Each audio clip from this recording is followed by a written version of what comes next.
Arroba, un programa de la Universidad de Antioquia. Este es el curso de Física 2. Continuamos con el capítulo 1 y en esta ocasión desarrollamos los siguientes temas del módulo 4.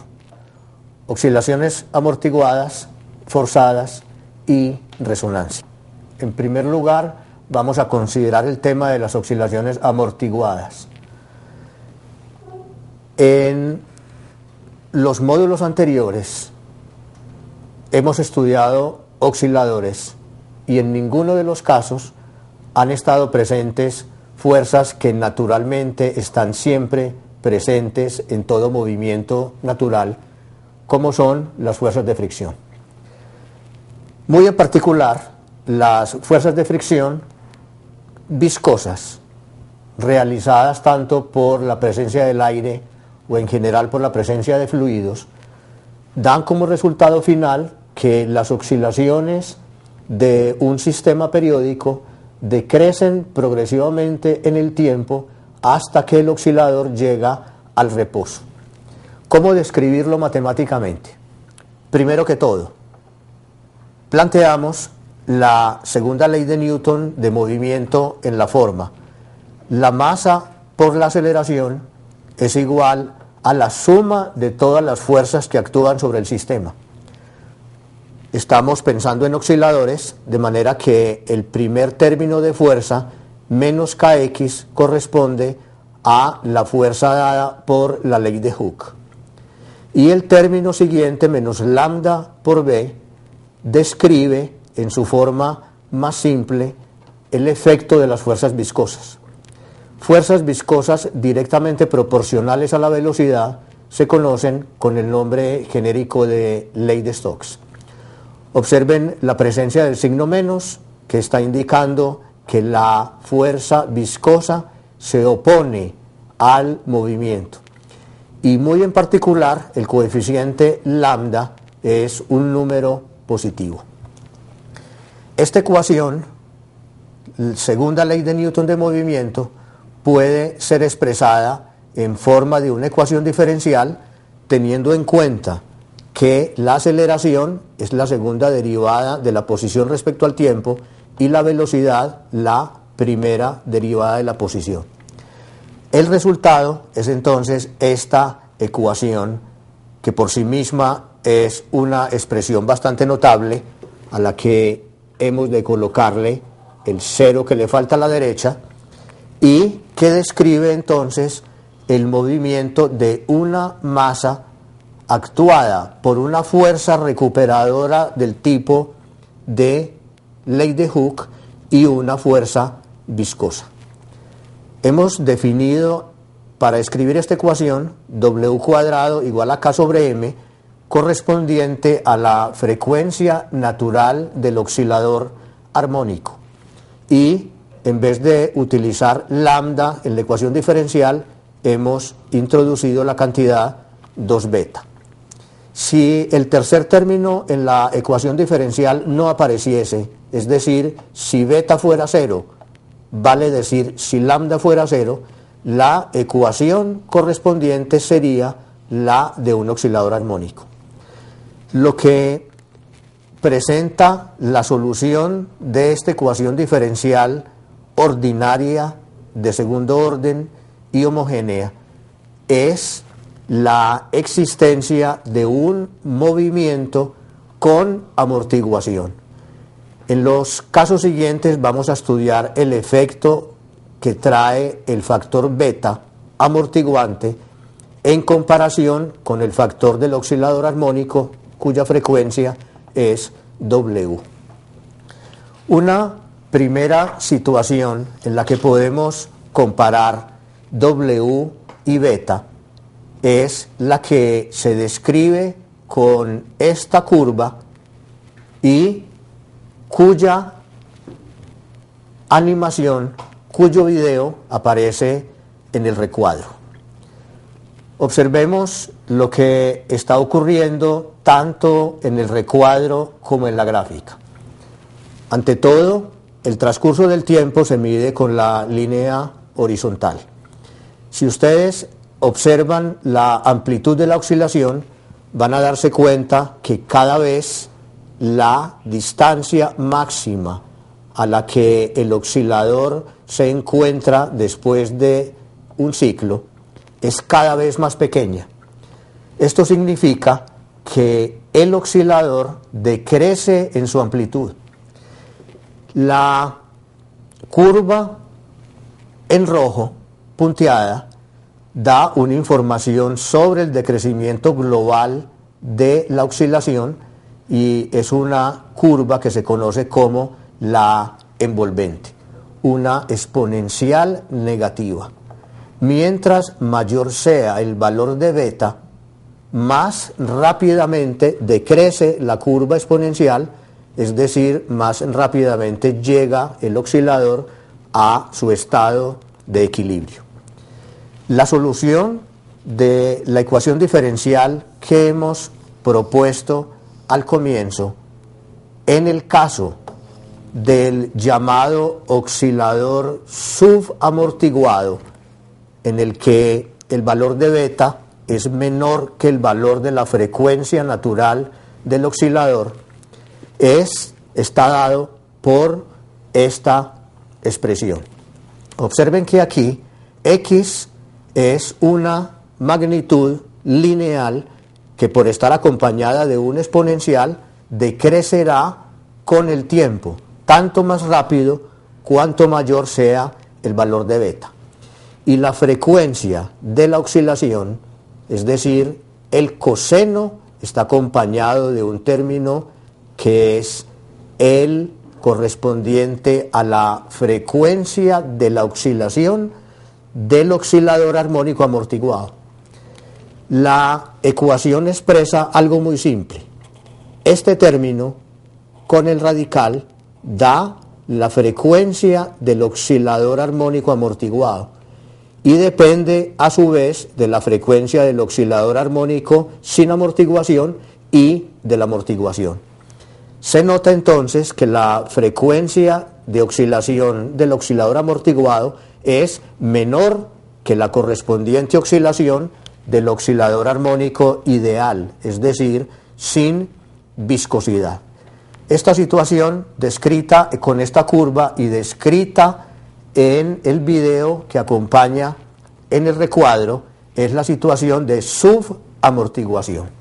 Ahora bien, una situación adicional con amortiguación puede estudiarse en el caso en el que omega, la frecuencia natural de oscilación, es menor que beta.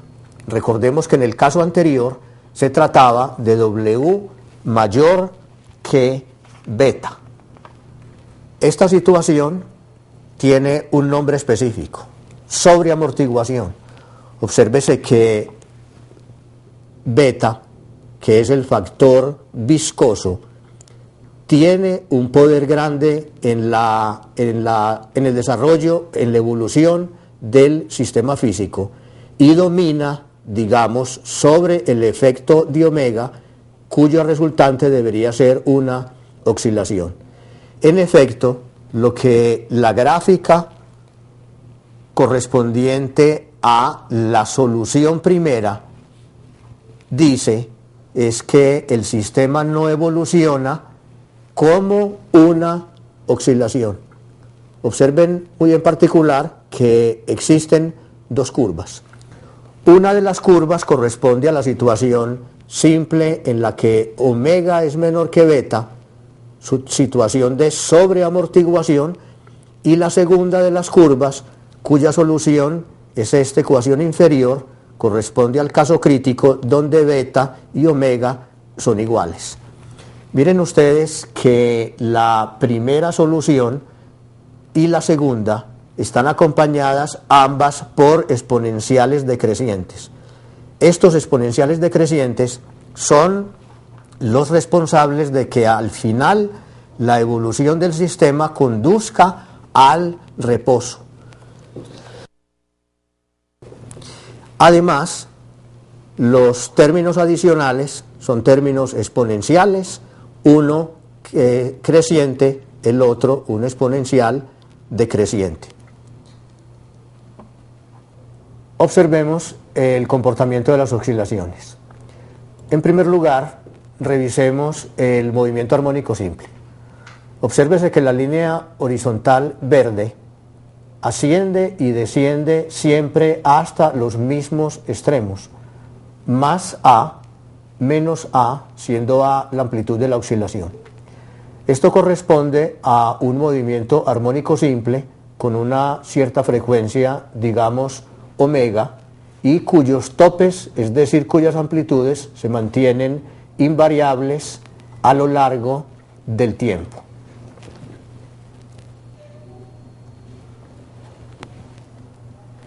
La siguiente situación, correspondiente a subamortiguación, donde el factor beta es menor que omega, se ejemplifica como se ve en la gráfica. Progresivamente, la amplitud de la oscilación, indicada por el nivel horizontal, disminuye con el tiempo hasta que eventualmente la masa oscilante llega al reposo. Una tercera situación corresponde al caso sobreamortiguado y al caso crítico, en los cuales la situación cinemática ya no es de una oscilación, sino de movimiento suave hacia la posición final de equilibrio, en el que la partícula oscilante permanece en reposo. Una situación adicional es la de las oscilaciones forzadas, que pueden generar el fenómeno que se conoce como resonancia. Volvamos una vez más a la ecuación de Newton de movimiento. Masa por aceleración a la derecha es igual a la suma de fuerzas que hay a la izquierda. Los tres términos de fuerza de la izquierda corresponden a ley de Hooke, fuerza recuperadora. El término de fuerza descrita por la ley de Stokes, que corresponde a una fuerza viscosa, y lo que hay de diferente respecto a lo anterior es la presencia de una fuerza que varía periódicamente con el tiempo con una frecuencia W sub E. Esta clase de movimiento, que se puede entonces describir mediante esta ecuación diferencial encerrada en rojo, es la correspondiente a oscilaciones forzadas, puesto que hay una fuerza externa, armónicas por la presencia del término de ley de Hooke y amortiguadas por la presencia del factor beta de la ley de Stokes. Como antes, tenemos la definición de las oscilaciones libres de una masa, correspondiente al caso en el que hay un oscilador armónico solo, ¿sí? Y la definición del beta, que reemplaza al lambda con lambda mayor que 0. La ecuación en rojo es una ecuación diferencial ordinaria inhomogénea. De acuerdo a las anotaciones que pueden encontrar ustedes en multimedia, una ecuación diferencial inhomogénea tiene soluciones de dos tipos. Una solución conocida como solución transiente, que contiene exponenciales del tipo e a la menos beta por t, y que son exactamente soluciones con f sub 0 a la derecha igual 0. Vale decir que una solución a esta ecuación diferencial es la solución que vimos sobre subamortiguada o crítica. Soluciones que por la presencia del e a la menos beta t decrecen con el tiempo, permaneciendo entonces como vigente la solución con f sub 0 diferente de 0. Es una solución inhomogénea a la ecuación diferencial. Es posible probar, según se muestra en un apartado del multimedia que la solución a la ecuación inhomogénea es de la forma x igual a beta, a b, coseno de w sub b por t menos alfa, donde w sub b es la frecuencia de la fuerza externa. En esta solución, el factor b tiene la forma que se muestra con la presencia del radical, y alfa, que es la fase de la oscilación, tiene el valor que se muestra en esta línea. Ahora bien, observen en el valor de b, que es la amplitud de la oscilación, la presencia de una diferencia de cuadrados, acompañada de la presencia del beta cuadrado.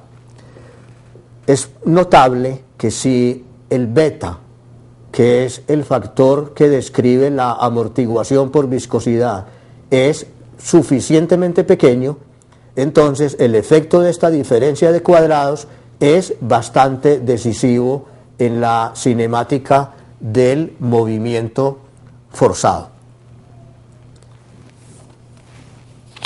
El valor máximo de la amplitud de la oscilación forzada se obtiene mediante un procedimiento simple, que es realizar la derivada ordinaria de b respecto a la frecuencia de la fuerza externa e igualarla a cero. Esta es la definición estándar de puntos extremos, máximos, mínimos o puntos de silla.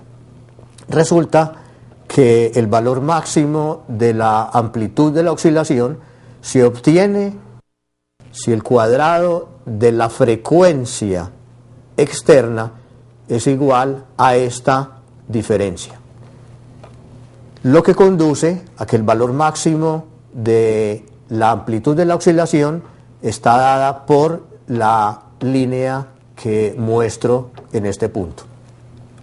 Gráficamente, esta ecuación corresponde a esta curva, y el punto de máximo se da en el momento en que la frecuencia externa es igual a esta raíz cuadrada. En el momento en el que la frecuencia de la oscilación externa es igual a este radical, se obtiene un valor máximo de la amplitud, y es el fenómeno que se conoce como resonancia de amplitud en el caso de las oscilaciones forzadas.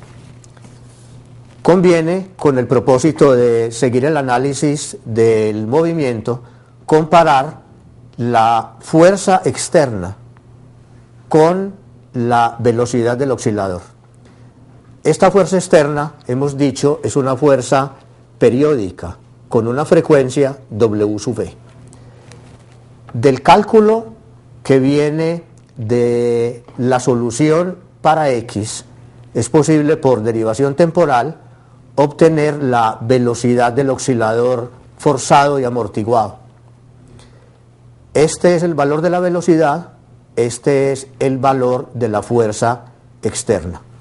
Ahora bien, en esta ecuación para la velocidad, W sub v por b es b sub 0, cuyo valor es máximo en W sub v igual a W sub 0. Es decir, si W sub v es igual a W sub 0, el valor de b sub 0 es máximo. Y en ese momento, de acuerdo a la página anterior, el valor de la tangente de alfa se convierte en infinito, lo que significa que alfa tiene un valor de pi medios. Obsérvese que en este paréntesis, seno de Wt menos alfa, si alfa es igual a pi medios, se obtiene entonces lo que muestra este corchete cuadrado, con menos seno de esta fase igual a coseno de W sub v por t. Y este coseno, W sub v por t, es exactamente el mismo que aparece en la expresión para la fuerza externa. ¿Qué significa? significa que si W sub V es igual a W sub 0, entonces F sub V se gobierna con una regla de coseno y también el valor de la velocidad. Decimos entonces que en esta situación de W sub V igual a W sub 0, la velocidad y la fuerza externa están en fase.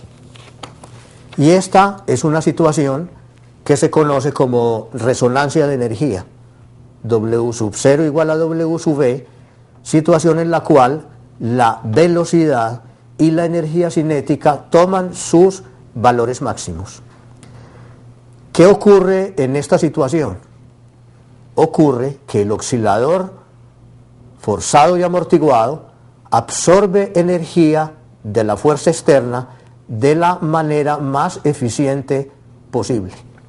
Lo podemos ver fácil en un columpio que es empujado con una frecuencia externa igual a la frecuencia natural de oscilación. Recuérdese que esta expresión está diciendo frecuencia natural de oscilación igual a la frecuencia de la fuerza externa produce máxima absorción de energía. Lo hemos dicho con el columpio. Es cierto también en el procedimiento de sintonización de las emisoras, en la que los circuitos internos de la radio se igualan a la frecuencia externa de la onda electromagnética que llega al aparato de radio. Un ejemplo sorprendente de esta situación de resonancia de energía lo podrán ver en la página web citada con respecto al desastre del puente de Tacoma en Estados Unidos en cercanías de los años 50. Veamos un ejemplo simple. Demostrar que la energía total de un oscilador decrece con el tiempo debido al efecto de la viscosidad. Equivalentemente, que la derivada temporal de la energía total es menor que cero. Este problema se puede resolver de manera muy simple si consideramos que la energía total del oscilador está compuesta por su energía potencial y por su energía cinética.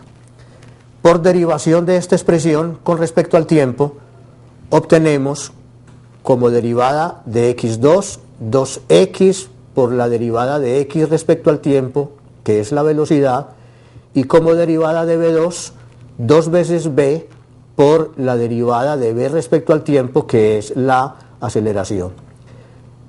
En este punto realizamos la factorización del factor de velocidad y reemplazamos kx más m por a de la ecuación de movimiento para obtener el valor de menos alfa por b, que es menos alfa v2, y puesto que v2 es positivo y alfa es positivo, resulta que este número global es un número negativo, con lo que queda entonces demostrado que la energía neta de un oscilador amortiguado decrece con el tiempo. Un ejemplo adicional nos permite calcular la velocidad para el caso subamortiguado. Hemos visto que la solución a la ecuación diferencial del oscilador subamortiguado está dada por esta línea de x. Si realizamos la derivación respecto al tiempo de x, obtendremos el valor de la velocidad. Este valor se puede calcular en términos siguientes. Un término exponencial por la derivada del coseno más el coseno por la derivada del exponencial. Esa operación da lugar a un sumando que tiene esta forma, el que a su vez se puede lograr expresar en la forma de un seno de la fase que teníamos en esta expresión más una delta que depende directamente de los demás factores que hay en el corchete cuadrado.